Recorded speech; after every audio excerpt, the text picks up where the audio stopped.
ایک بہت ہی انٹرسٹنگ حدیث جس میں حضور صلی اللہ تعالیٰ علیہ وسلم نے ارشاد فرمایا تھا کہ قیامت اس وقت تک نہیں آئے گی جب تک تم ایسی قوم کے ساتھ نہیں لڑو گے جس کی شکل فلیٹ ہوگی، ان کی آنکھیں چھوٹی ہوگی اور ان کا چہرہ کا جو کلر ہوگا وہ ایک دم لال سا ہوگا۔ جب تک تم ایسے انسان سے نہیں لڑو گے تب تک قیامت نہیں آئے گی۔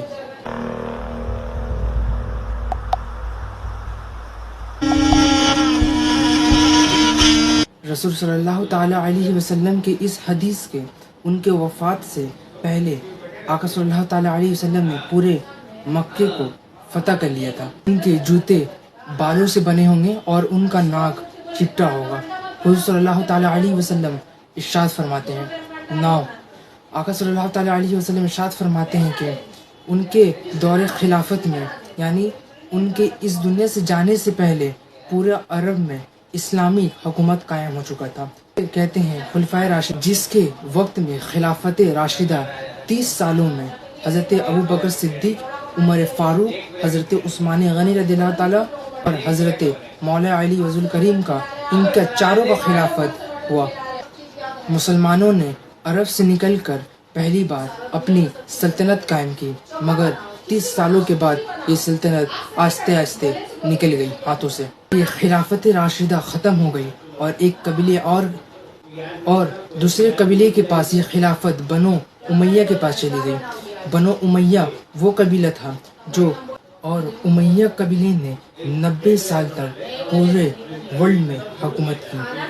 یہ وہ امیہ قبیلہ تھا جس کا اندر ایک بہت بڑا مسئلہ تھا کہ یہ صرف عرب کے لوگ ہی اس میں شامل ہو سکتے تھے۔ جیسے آج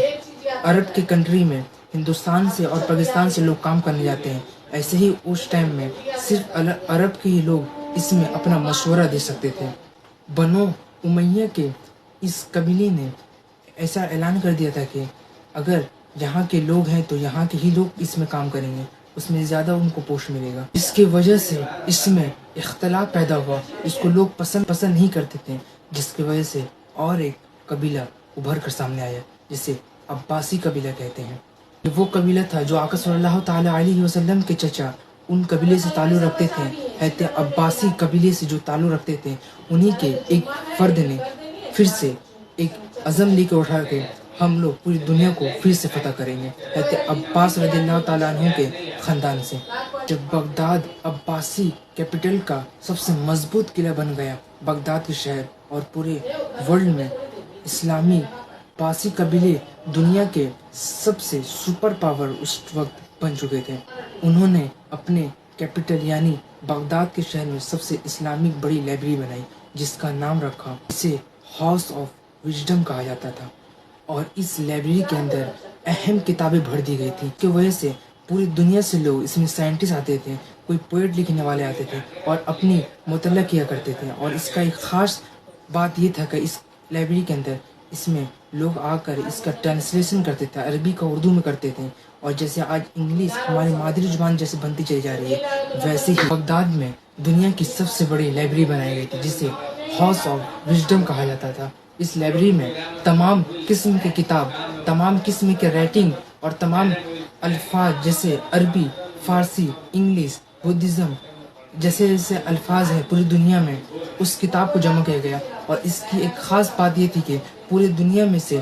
اچھے لوگ، پڑھنے والے لوگ، رائٹنگ والے لوگ، پوئٹری لکھنے والے لوگ، سائنسداں جتنے بنے ہیں یہاں بلایا گیا ان کو، اور ان کا جن کا الفاظ کسی اور لینگویج میں تھا اس الفاظ کو ترجمہ کیا گیا عربک میں، اور تمام کتابیں یہاں رکھی گئی، جس کی وجہ سے ایک مسلمان میں بہت ترقی ہوئی اور اس مسلمان قوم میں سائنسداں پیدا ہونا شروع ہوئے۔ اور یہ ٹرانسلیشن آہستہ آہستہ اس کتابوں کا ٹرانسلیشن کرنا شروع ہوا، اور آہستہ آہستہ پوری دنیا میں عربی لینگویج جیسے آج انگلش لینگویج پوری دنیا میں چھائی ہوئی ہے، ویسے ہی اس وقت میں عباسی حکومت میں عربک لینگویج پورا چھا گیا تھا۔ جو یہ عباسی قبیلے تھے، انہوں نے جو سائنٹسٹ تھے ان کو اپنا فنڈنگ دینا شروع کر دیا، اور آخر کار پوری دنیا میں مسلمان پیدا ہونے لگے۔ الخوارزمی جیسے بڑے سائنٹسٹ اس شہر میں بغداد میں آئے اور بھی آئے۔ انہوں نے پہلی بار اس دنیا میں الجبرا کا استعمال کیا، جو آج بھی دنیا کے سائنٹسٹ میں بہت بڑا ایک مقام رکھتا ہے۔ عباسی خلافت میں سائنس کے ساتھ آرٹس بھی بہت آگے بڑھا، اور اسی دور میں الف و لیل جیسی کتاب شائع ہوئی، اور اس وقت میں مسلمان دنیا میں سپر پاور تھے، اور اس وقت مسلمانوں کو کوئی بھی چیلنج کرنے والا اس وقت نہیں تھا۔ اور کبھی بھی اگر ایسا خلافت کبھی ہو جاتا ہے تو اس سے بڑھ کر آگے کوئی نکل جاتا ہے، جیسے امیہ خلافت تھی، اور امیہ خلافت صرف عرب میں تھی، مگر عباسی خلافت پوری دنیا میں قائم ہوئی، اور اس کی سلطنت آہستہ آہستہ بڑھنے شروع ہو گئی۔ مگر اب کیا ہوتا ہے آگے ضرور سنیں آپ۔ عباسی خلافت میں ہر لوگ گورنمنٹ کے اندر کام کیا کرتے تھے، جیسے امیہ قبیلے میں صرف عرب کے لوگ کام کرتے تھے، مگر عباسی قبیلے میں تمام قسم کے لوگ پرسین ہوں اور بہت سارے تعلقات رکھنے والے اس میں کام کیا کرتے تھے۔ اور عباسی قبیلے میں ایک اور بہت بڑا اپنا کردار نبھایا جسے کہتے ہیں سلجوق امپائر۔ اس میں انہوں نے اپنا ان کے اندر رہ کر عباسی حکومت میں رہ کر اپنا ایک سلطنت بنایا، یہ سلجوق سلطنت کہتے ہیں۔ اور ترکوں نے ایک اہم فوج بنائی جسے سلجوق امپائر کہتے ہیں۔ اس سلجوق امپائر عباسی حکومت کو مضبوط کرنے کے بجائے ان کا سارا پاور اپنے ہاتھوں میں لے لیا، اور آہستہ آہستہ ایسا ہوا کہ اور خلیفہ نام کا رہ گیا، اور پورا پاور سلجوق ریاست کے اندر مضبوطی سے قائم ہونا شروع ہو گیا۔ خلیفہ نام کا صرف عباسی رہ گئے، مگر پورا کنٹرول ان کا سلجوق امپائر کر رہا تھا اس وقت۔ انہیں چاہیے تھا کہ ان کا ساتھ دیں، ایک مسلمان کا ساتھ دیں، مگر اب اس میں بٹوارا ہونا شروع ہو گیا، جس کی وجہ سے یہ آہستہ آہستہ کر کے بٹوارا شروع ہو گیا، اور سلجوق امپائر آہستہ آہستہ کر کے ان تمام لوگوں کو بٹوارا کر کے آخر کار پہلی بار جو مسلمانوں سے چھینی گئی وہ بیت المقدس چھینی گئی تھی۔ اس سے پہلے حضرت عمر فاروق رضی اللہ تعالیٰ عنہ نے جب بیت المقدس کو فتح کیا تھا تو اس میں کرسچن کی سب سے پہلی سٹی یروشلم کو بھی فتح کیا تھا۔ عمر بن خطاب رضی اللہ تعالیٰ عنہ نے جب فتح کیا تھا تو جب عمر فاروق بن خطاب رضی اللہ تعالیٰ عنہ نے پہلی بار اپنی حکومت میں اسے فتح کیا تھا تو عباسی حکومت جب کمزور ہوتی چلی گئی تو یورپ نے اس کا فائدہ اٹھا کر دیکھا کہ اب تو یہ مسلمان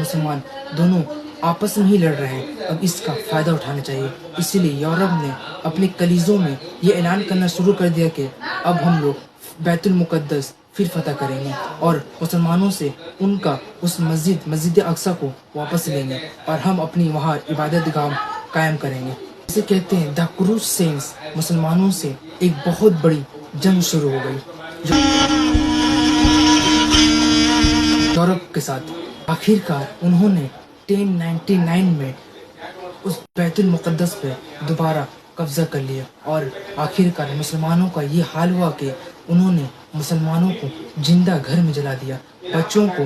ان کے 2 منزل سے ان کے گھر سے انہیں بیچ دیا گیا، عورتوں کو قتل عام کر دیا گیا، ہر ایک مسلمانوں کو اتنا مارا گیا جیسے آج فلسطین میں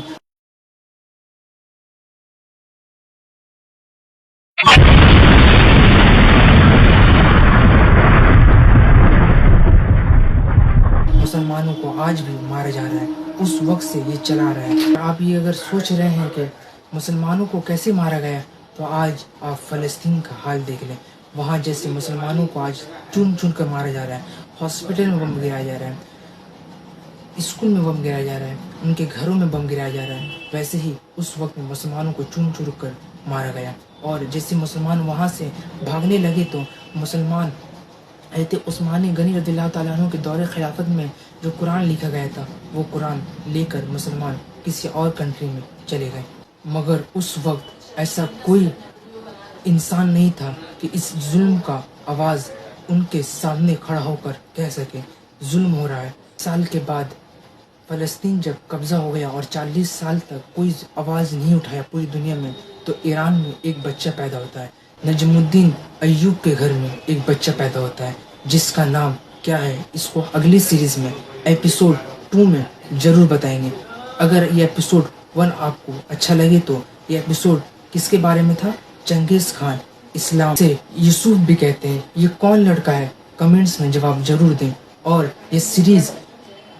چنگیز خان کے بارے میں ہے۔ اگر اچھا لگے تو اس سیریز کو ضرور سپورٹ کریں اور اسے شیئر بھی کریں۔ ایپیسوڈ 2 دیکھنے کے لیے آپ ضرور ہمارے چینل کو سبسکرائب کریں۔ میں آپ کا محمد توصیف